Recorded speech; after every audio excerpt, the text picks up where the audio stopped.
Welcome to your deep dive. Oh, cool. So today we're going to be exploring some research that you shared with us. Right. Notes and excerpts for a blog or a podcast, actually, called Stokie.new. And you'll find that it focuses on kind of a difficult topic. The darker side of the holiday season. Yeah. The creator, Mike, is concerned about the rise in domestic violence and child abuse during this time. And he's using his platform to try to raise awareness. Right. So we're going to dig into what he's found. Yeah, this is interesting to me how he blends personal reflections with the hard data. Right. It makes it both relatable and like statistically compelling. Yeah, and he kicks things off with like a really poignant memory about his own childhood Christmases. He paints this picture of like idyllic holidays. Largely thanks to his mother's generosity. Right. Especially towards those struggling during the season. Yeah. It seems like this warm upbringing. Contrasted sharply with this underlying sense of unease that Mike felt almost a premonition. That things weren't always so merry for everyone. Right. He mentions carrying this feeling since childhood. Wow. It's a powerful reminder of how our early experiences can shape our understanding of broader social issues. Absolutely. And that feeling seems to be borne out by the alarming statistics that Mike has uncovered. You'll see reports from Social Styrelsen showing that child welfare reports in Sweden jumped by 27% between 2018 and 2021. Wow. That's a huge jump. It is. So that means almost 1 in 10 children in Sweden were involved in a child welfare report in 2021 alone. Yeah. And it's important to remember, this only reflects reported cases. Right. The dark figure. Right. Which could make the true scale of this issue even more troubling. He doesn't stop there. Mike pulls data from PRIS, the Children's Helpline, which shows a similar spike in calls about abuse and parental substance abuse during the holidays. Right. And he cites police reports indicating a rise in domestic violence calls. Wow. During this period. So like across the board. Yeah. It seems like. Yeah, he even mentions Operation Jolfrid. Hello. A Swedish police initiative specifically aimed at proactively addressing holiday violence. Now, this is where it gets really fascinating. Mike doesn't just want to present the problem. Right. He's trying to get at the why. He teams up with his AI partner. Makes sense. To analyze the factors contributing to this holiday spike. Oh, cool. I'm curious, what are some of their findings? Well, they highlight several factors. And you can see how these resonate with broader research on domestic violence. One key element is alcohol. While alcohol consumption tends to rise during the holidays, research suggests that binge drinking patterns, especially prevalent during this season, are particularly likely to escalate conflicts. Especially in relationships already strained by power imbalances. They also point to the immense stress and pressure. That often comes with the holidays. For sure. Financial burdens, family expectations, the desire to create that perfect celebration. All create a breeding ground for tension. Exactly. These holiday stressors can exacerbate pre-existing issues within a relationship.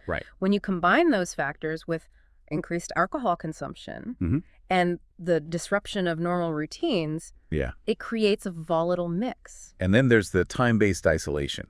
They bring up many families spend extended periods together at home during the holidays without the usual breaks of work or school.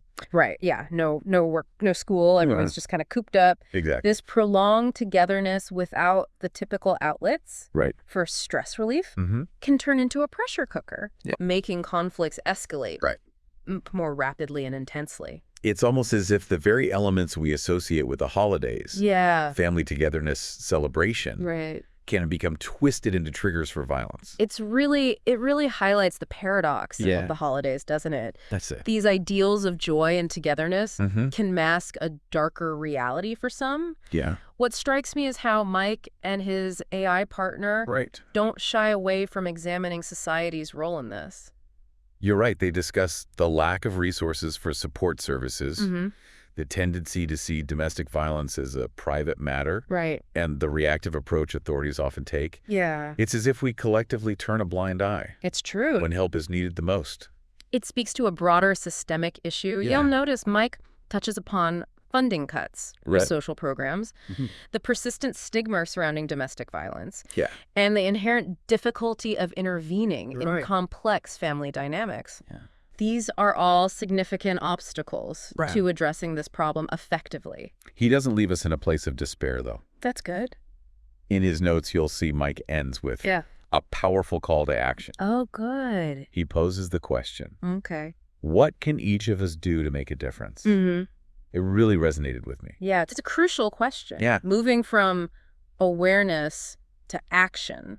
Right. I'm interested to hear what steps he suggests. He emphasizes concrete actions we can all take. Okay. He encourages us to be alert to signs of abuse. Right. Not just within our own families, but also in our communities. Yeah. Even offering a listening ear or practical help can make a difference. Those small acts of support can be incredibly powerful. Yes. It's easy to assume someone else will step in. Yeah. But sometimes we need to be that someone. Exactly. Yeah. He also highlights the importance of supporting organizations that work to combat domestic violence. Yes. Whether through donations or volunteering. Yeah. And he stresses the need to break the silence surrounding this issue. That's where real change starts. Yeah. And challenging the notion that violence is a private matter. Right. We chip away at the stigma and foster a culture where seeking help is encouraged and supported. His personal story really adds another layer to this call to action. Oh, how so? You'll remember how Mike felt powerless as a child to help those his mother welcomed into their home. Right, yeah.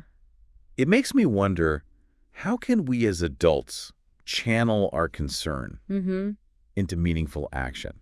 It's a thought-provoking question, especially during the holidays. Yeah. Perhaps by recognizing those feelings of helplessness and channeling them into action, we can make a difference. It might feel daunting, tackling such a complex issue. Right. But I think Mike's research and his call to action offer a good starting point for anyone who wants to create positive change. Yeah. It's like he's saying, we don't have to have all the answers, but we can all do something. Yeah, and what strikes me is how Mike uses his AI partner in this process. Right. It really highlights the potential of technology, you know, not just for analyzing data, but for like prompting reflection and inspiring action. You'll find it interesting how the AI helps Mike connect the dots. Okay. Leading him to a deeper understanding of the issue and potential solutions. Yeah.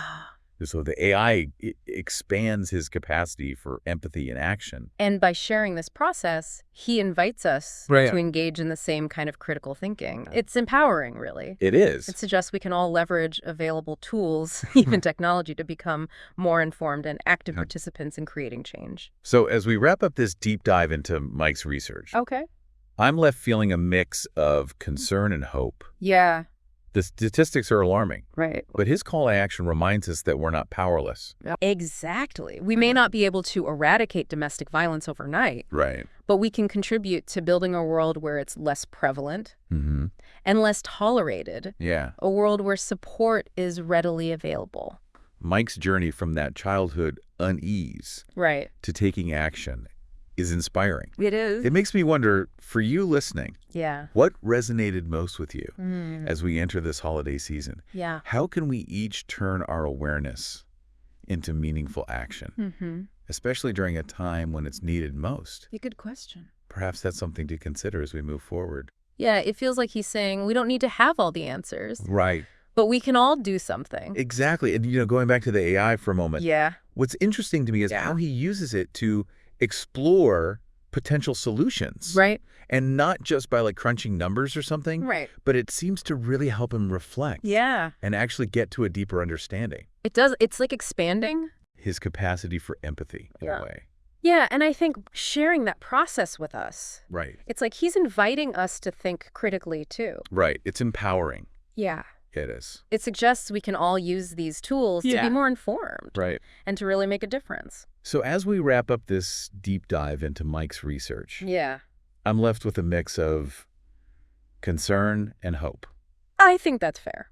The statistics are alarming, but that call to action, it's a good reminder that we're not powerless. Absolutely. We may not be able to solve everything overnight. Right, of course not. But we can work towards a world where it's less prevalent and less tolerated. where support is readily available. Right, and where people can get the help they need. Exactly. It's really inspiring to see Mike go from this place of childhood unease to taking action. Mm-hmm. It really is. It makes me wonder, as we go into this holiday season, what can we each do to turn our awareness into meaningful action? Especially during a time when it's needed most. Food for thought. Absolutely. Thanks for diving into this with me. Thanks for joining.